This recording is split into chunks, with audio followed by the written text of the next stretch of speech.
Tapos nanood ka ng TV. Sa TV sa Pinoy, mapapansin nyo, ang comedy ngayon, panglalait na sa kapwa. Ang comedy ngayon, panlalait sa kapwa Pilipino.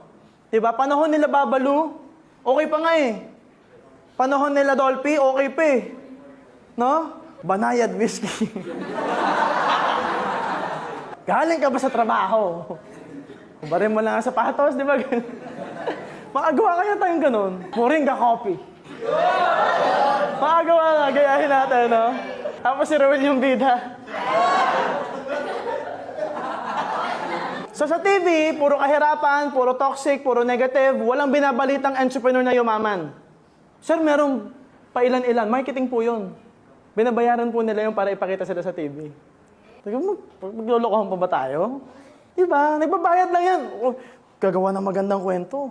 Kailangan na lang magbayad para ipakita sa TV. Tayo hindi. Tayo binabayaran.